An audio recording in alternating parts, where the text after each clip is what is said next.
Friends, if you're a Disney theme parks lover like me, then D23's park panel announcements, that's our Springsteen playing Thunder Road. That's our Coachella. That's Bruce Springsteen playing Thunder Road at Coachella. That's our Super Bowl. The parks panel announcements is where we get to see a look into a crystal ball of everything that's coming to the future, to the places that we love and celebrate so much. But friends, all of us remember the Christmas where we didn't get where we want. To get to the bottom of that Christmas tree, unwrap what we think is going to be Christmas holiday magic gold, only to find somebody wrapped up a turd and put it underneath our Christmas tree. Let's look at the state of the Disney Corporation, how they've been treating the Disney theme parks, their report card on D23 2019, so we can better predict a realistic place to put our expectations for the theme park announcements coming up real soon at D23 2022.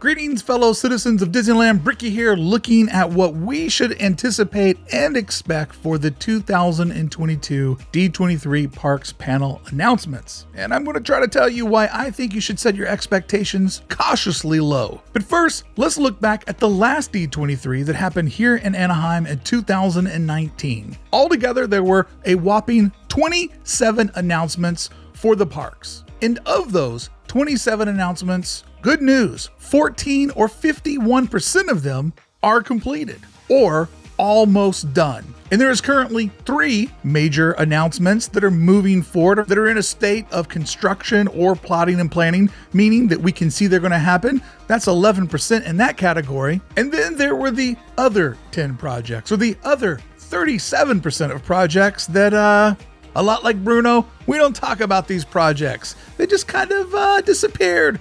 Better luck tomorrow, Epcot. Now, there were a couple of big wins that came out of the 2019 park panel announcements. The first being Guardians of the Galaxy Cosmic Rewind, which is getting rave reviews from nearly everyone. I can't wait to ride it this fall when I return to Epcot to celebrate the 40th anniversary of the park that I'm quickly falling in love with. And another big win that has to do with Epcot is Remy's Ratatouille Adventure. Now, this one is, I'll say it's a big win because it looks good in Epcot. The Paris Pavilion fits in nice. It's a fun place to explore, but it is a cut and paste from our citizens of Disneyland that live in Paris. But if you add it up, it did make Epcot better. It did add a much needed another family attraction inside the park. And I'm going to put this one in the win category. And then coming from 2019, there were some that I'm going to put into the misses with the masses category. Some people love it, some people despise it, most people are somewhere in between. Disney Genie mobile app. This was announced in 2019. It was originally said, well, this will be a way for you to better curate your park experience. We didn't know, and I bet they didn't know, or maybe they knew, that they were going to be charging for FastPass, a system that used to be free or a slight upgrade with MaxPass, but FastPass became Genie Plus. Some people swear by it and love it, a lot of people despise it, and some people are like, it would be better if it was this way. The Star Wars Galactic Star Cruiser, which I was lucky enough to be on the first week that it came out, that one has a lot of people criticizing it. Although I will say most of the people that have the most trash to talk aren't people that actually have Star Cruised. Bro, do you Star Cruise? I did. Go see Drape. But all out, the Star Wars Galactic Star Cruiser didn't really resonate with a lot of fans, brought a lot of a negative attention, and it seems like right now Disney is in the process of trying to figure out what can we do to better this experience. I have ideas. We saw Harmonious become the new nighttime show at Epcot. I was there for the sneak preview of this, was not impressed at all. I am so sick of the nighttime shows being trailers for DVDs and movies or downloads of famous Disney films. You're in the park all day, celebrating the park. When will they start making nighttime packages that celebrate the park? That's why I think Disneyland Forever, even it does have a lot of classic movie scenes in it, it does celebrate Disneyland. And I wish that Harmonious would have celebrated Epcot more than it does. It also creates a huge visual obstruction throughout the day. The 4 tacos and the onion rings don't seem to disappear by the waterfalls that were going to show up and make it disappear. Going to show once again, you cannot chase waterfalls. And sticking to the rivers and streams that we're used to, Space 220. That was something that was announced. I was very excited about this, and I found the actual execution of this to be a big miss. Call me crazy, but the first time I would ever go to space to have a somewhat affordable high-end meal, I didn't anticipate the first thing I would see when I looked out on the planet was exit, exit, exit. The theming is a little bit weird. You see exit signs more than you see space, and for some reason, even though the planet looks real, they decided to make all of the astronauts outside your window look like cartoons. So is it a cartoon or is it real? There's some misses in this project. And Avengers Campus. I think a lot of people are like, yes, this is awesome. Now what? Avengers Hallway is lacking a little bit extra oomph to make you really feel like a complete land. But hey, I think that Avengers Campus, what we see so far out of Disney's California Adventure, is a really nice placeholder for good things to come. And to Disney's credit, they have been relentless on making sure the land is always populated by new characters over on the big screen or on the little screen on Disney+. So all out, that's the report card as I see it from 2019. And in Disney's credit, the world got handed a lot of curveballs when Thanos did the COVID snap. As citizens of Disneyland, let's look at all the current projects that are happening at the Disneyland Resort so we can better figure out where the future is headed. Currently, we have a Toontown retheme. This game is a surprise. The Toontown retheme is tied into the 2019 announcement of Mickey and Minnie's Runaway Railway coming to the Disneyland Resort. We all knew we were getting the new attraction, but nobody knew that the entire land was getting regraded, new fountains, new walkways, getting rid of some things that haven't been active in quite some time. This is going to be an interesting thing as the future develops. We're also in the midst of the worst kept Disney secret ever, even they've told on themselves. We're watching the slowly Paradise Pier Hotel get transformed into the Pixar Pier Hotel.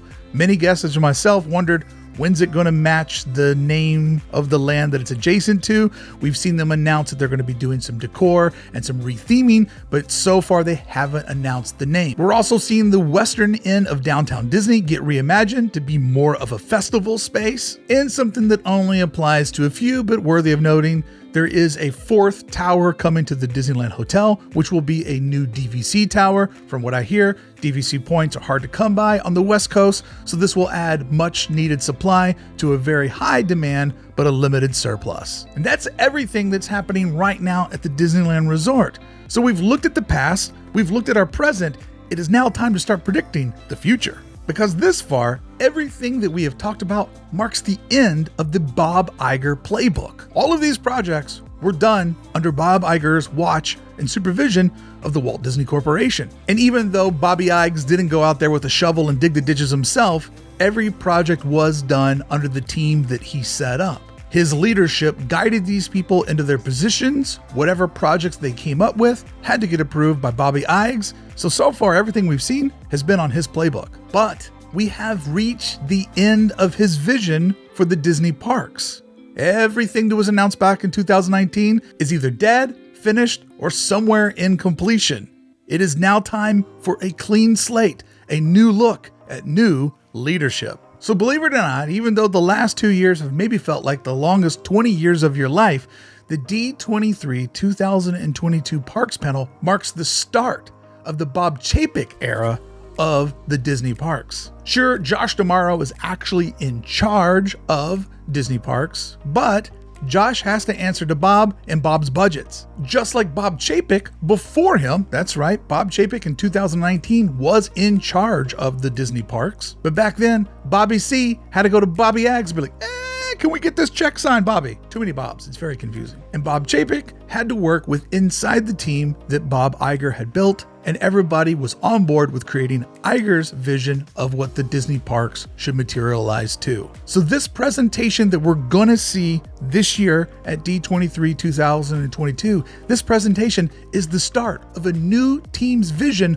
of where the parks should be headed. It's a vision board of how they see the Disney parks over the next 2 to 5 years. Because some of these projects don't go fast. Whoa, slow down, you're not building yet. And where this gets interesting is so far, we've seen Bob Chapek be a manager of ideas. We've seen him execute the playbook that was presented to him, someone else's vision, and respond to some of the worst crises that a business leader of this magnitude could ever have to deal with. But now, instead of being a manager of ideas, we'll get to see Bob Chapek be a leader of his own vision as this Parks panel presents a new slate of ideas.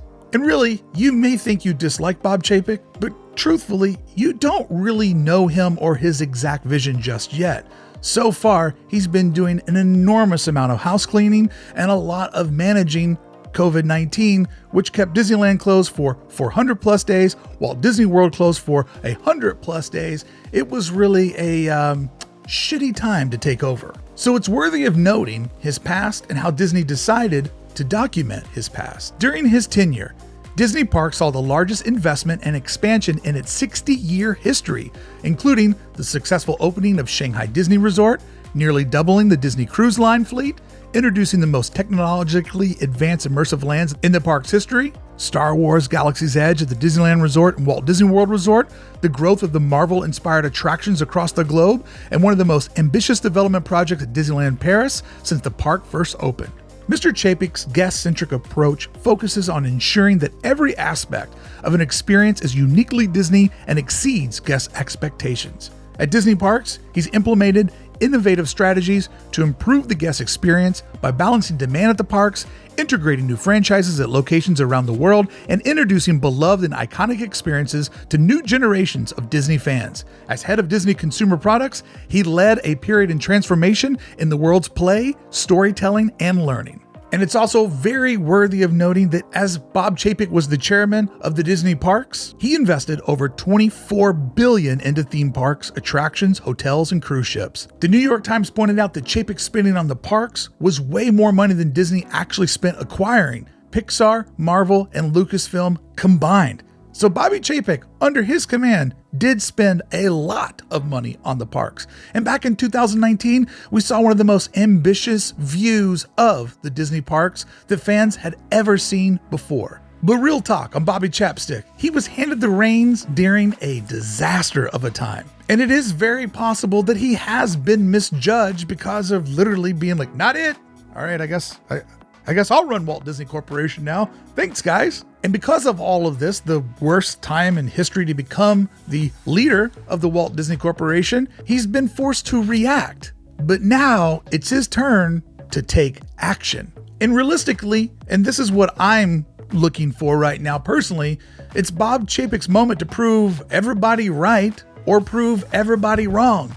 And man, am I hoping that the guy proves everybody wrong and comes out swinging, guns a-blazing, Bobby Chapstick style. This presentation and the way that people see Bob Chapek is so much drama. It's all on the line for Bob Chapek to come out swinging and to come out hard. There's more drama here than most Disney movies can capture in their plots. Most Disney movies wish they had this kind of drama. So before we get into the predictions, once again, let's look at today and how the Disney Corporation has been reacting so we can better have an idea of what to expect for tomorrow. There are things that right now could happen at Disneyland like tomorrow if they decided to spend money. Last week, I did a video showing you all the closed locations around the park, and there are a lot of them. And I'm going to say that nearly all of these attractions are closed because of budgeting. And people go, but Bricky, what about staffing? But what about Disney having enough money to pay a staff? It's a decision not to bring people in. Another thing that could happen tomorrow if they just would spend the money, Magic Happens. Magic Happens was the parade that lasted,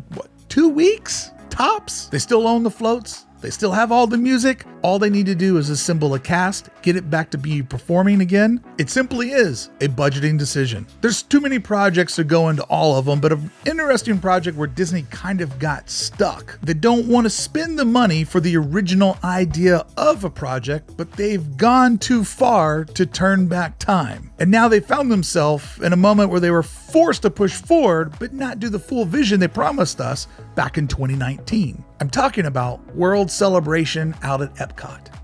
This was designed to be the type of building, the type of quality, the type of imagination that the Disney company is known for. This is Walt Disney Imagineering at its best. A beautiful, multi-use building that would have really embodied Walt's vision of Epcot and furthered its legacy as a place where you go to see a different version of the future and how it could look. But in reality, this area is being rebuilt close to its original form. A cost-cutting design is being put in its place that will cheapen the look and feel of Epcot for decades to come. They are nearly rebuilding what they had. Walt Disney World vloggers can cover this better than me because they know all the history and the details, but as just a layman that's only been to Epcot twice and can't wait to go for their third time, it is unbelievable that they ripped all that out to basically build something that mirrors everything that they ripped out.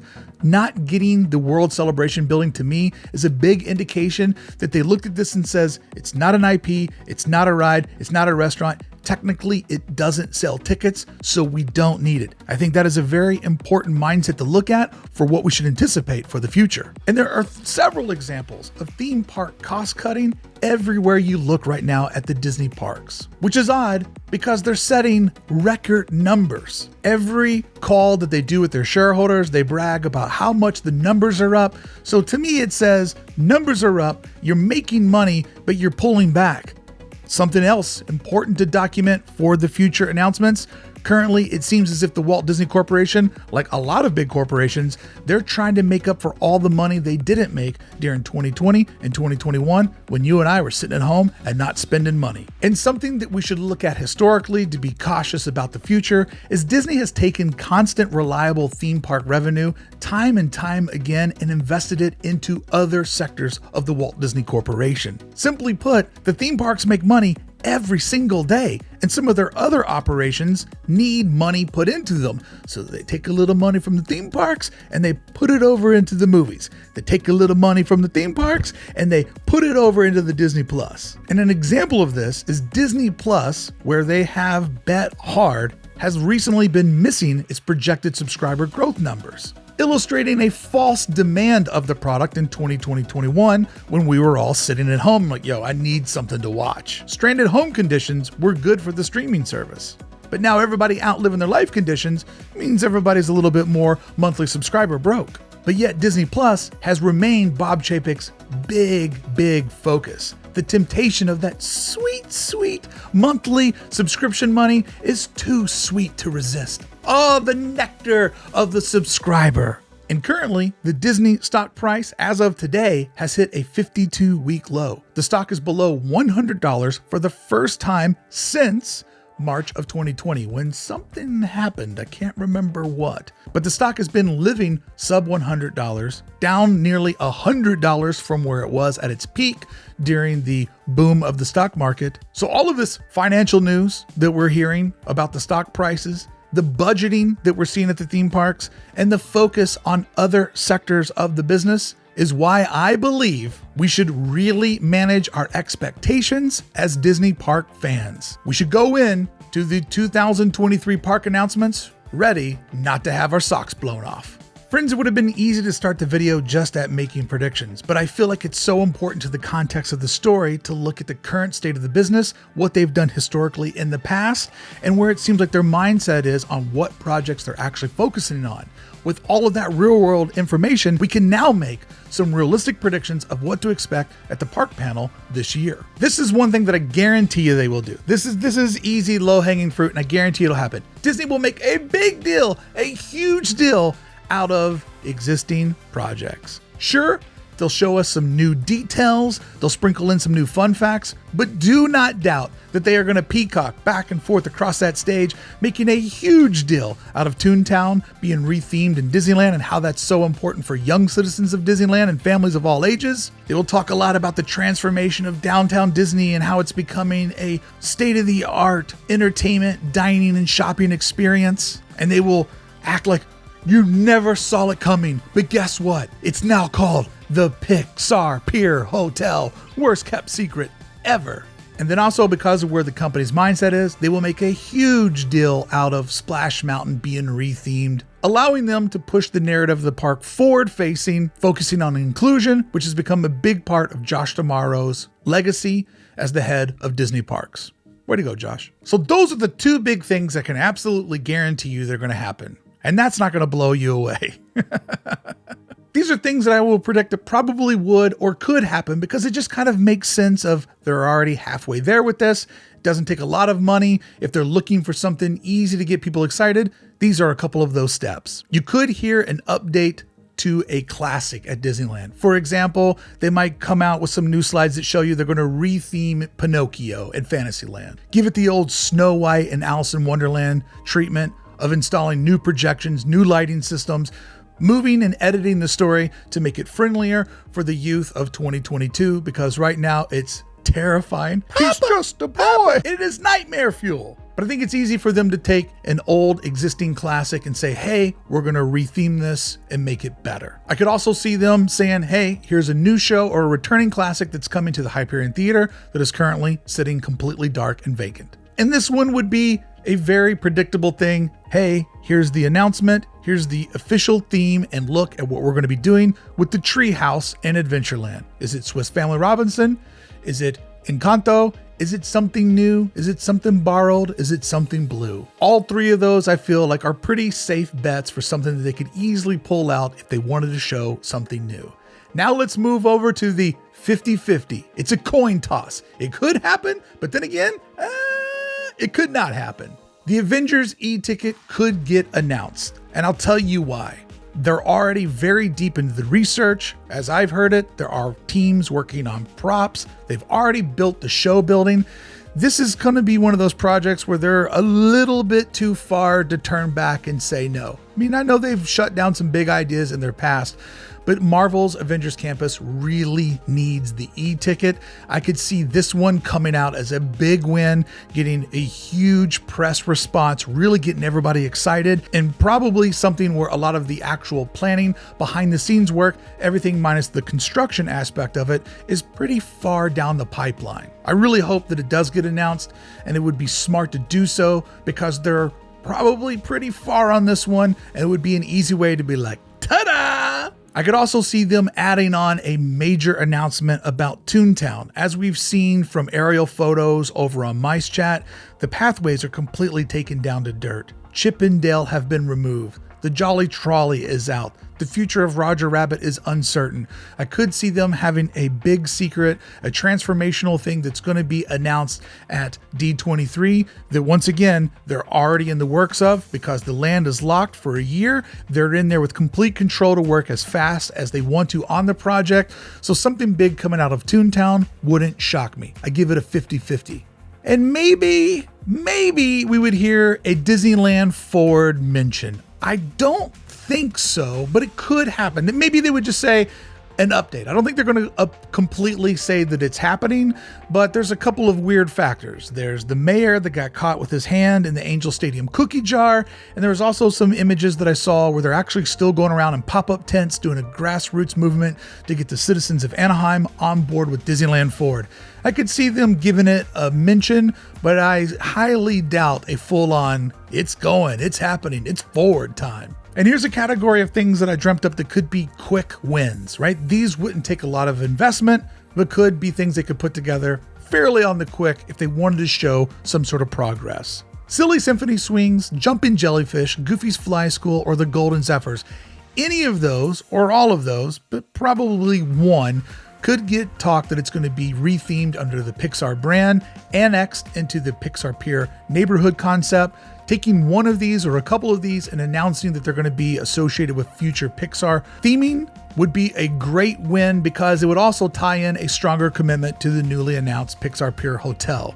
This is the type of thing that when the Wall Street Journal and New York Times write free advertisement about Disneyland, they'll say, hey, they have new Pixar attractions coming as well as a new Pixar hotel. Doing those together could work in unison to get them way more pop, way more talk, way more publicity for their announcement. It would be easy for them to do a new entertainment offering in Star Wars Galaxy's Edge. The land already has many stages built into it. There's already a stunt show that it was performed only for the press preview night. If they wanted to keep putting more life in Star Wars Galaxy's Edge and recreate some of the magic that they have over in the smaller Avengers campus, this would be an easy win. I mean, people just got excited to knowing that Boba Fett and Fennec Shan were walking through the park. If there was a way that they would announce and show us a sample of what Mandalorian with Grogu attached could be like, or a new show that might be happening on the rooftops, that would get people excited. And once again, it's a quick and easy win. And speaking of quick and easy wins, they could go all out. There's a new mobile game that's available on your phone through the Disney Parks Play app where you can do something new in Star Wars Galaxy's Edge, or something like that could be added to Avengers Campus. I don't game when I'm in the park. I go to the park to get away from reality, but I could see that being a very quick win that they would love to peacock about how they're pushing technology and bringing people together to play games inside of the park. A new way to envision experiencing your day at Disneyland. On a phone, I'll pass. But what I think will not happen is a major overhaul and retheme of Tomorrowland. And I'm sad to be the one to tell you this, but do you see anything in the corporation that says right now they're in a moment where they're ready to bet big on Tomorrowland, which is the biggest problem that Disney has? They could announce possibly a Band-Aid or a quick fix, but I do not see a complete overhaul of Tomorrowland happening right now because of a couple of factors. One, it doesn't seem like they're being aggressive with the way they're spending money. And two, currently, the Disneyland Resort has every major IP covered. If you were to make a new Tomorrowland today, you would have to repeat themes that exist in other places of the park. And dare you say, what if they just make it about the future or a retro Tomorrowland? That doesn't sell tickets. You and I would love that because we're crazy. But your average park fan buys tickets, the new person that comes out buys tickets based on new attractions that resonate with IP and things they're familiar with. Just telling them that Tomorrowland looks retro is not going to move the needle. Telling you that in 10 years from now, Tomorrowland is tied to the hottest new property, that moves the needle. I say they're going to wait on Tomorrowland. Maybe a coat of paint, maybe something small could get announced, but I do not see the retheme coming, and man, do I hope I'm wrong. Same could be said with Hollywoodland. The backlot in DCA, it's sad, but I don't see right now being the time to turn anything new over there. Maybe something small could happen, but I really believe that land should either be held for a Marvel's Avenger Campus expansion or a new IP that's not currently represented at the parks. I love the idea of trying not to replicate characters and themes all around the park. It drives me insane as a designer that Star Tours is not in Star Wars Galaxy's Edge and that Buzz Blasters is not over at the Pixar Pier. I would like to think that these two parcels of land are probably some of the most expensive real estate that the Walt Disney Corporation owns because, hey, God's not making any more Disneyland. This is it. These are the last pieces of land that they own that are currently not beloved, that are in flux, that are already zoned to be theme park space. It's a quick rebuild of something new. I say they're going to hold on till they have the perfect IP to fit in these locations. And I will also tell you with all of this, I do not see Tron coming to Anaheim. It does not fit. It is way too tall. It would create a visual obstruction that would contradict with Sleeping Beauty's castle, Matterhorn. It would essentially make Tomorrowland leak out into other parts of the park. I do not see it coming, and nor do I want it to come. Our park is very, very small. An attraction that takes up this much space that has a less than 2-minute ride time is not welcomed in my vision of Disneyland. And currently, I think that it's not welcome where they're spending money with the parks and their vision of probably waiting a little bit longer on Tomorrowland. So what we do know so far is this. Under Bob Chapek's leadership, he has played it very conservatively so far. He's made a lot of tough and unpopular decisions, and he's put a massive focus on upcharging for park experiences. And he's also, to put it simple, not popular. The fans are against him, the media knows it, and he knows it. We really don't know what Josh D'Amaro's play in all of this is because, simply put, JD's cool, and Bob comes off, well, a little awkward. And that awkwardness has manifested into a pretty unpopular leader of the Walt Disney Corporation. So what we don't know so far is this. How aggressive is Bob willing to play the popularity game? How bad does Disney need big wins with positive press releases to get the perception of the company on the up and up? Will Bob go hard to win fans over? Will Disney go hard to raise the perception of the company? Will Disney be able to beat expectations and bet big to win big? Or play it safe, play it smart, and let the theme parks run on cruise control and keep funding other ventures inside of the Walt Disney Corporation? I personally predict the first conservative scenario, but man, do I hope for the later, more aggressive gamble. And hey, Bob did spend a record amount of money on the theme parks when he was running the theme parks. And I guess soon we'll realize, was that him executing Iger's orders, or was that actually his vision of how Disney should spend money on the theme park sector? But my advice is this: keep your expectations realistic. And who knows, me and you, we both might be pleasantly surprised. But I can guarantee you, if you keep realistic expectations, you won't be let down or disappointed. Friends, thank you so much for watching this video, looking at the past, present, and future of Walt Disney Corporation and what we might see at the Disney Parks panel. I'll be out at D23 all 4 days. Cannot wait to see you there. Thank you so much to Club 1313 for making today's video possible. Join today at club1313.com. Become a part of an amazing Disneyland community. Friends, until I see you at D23 being like, it was what I expected, or holy shit, it's all happening. My dreams are coming true. Tomorrowland's dead. I'll see you back here on the channel with more Disneyland news.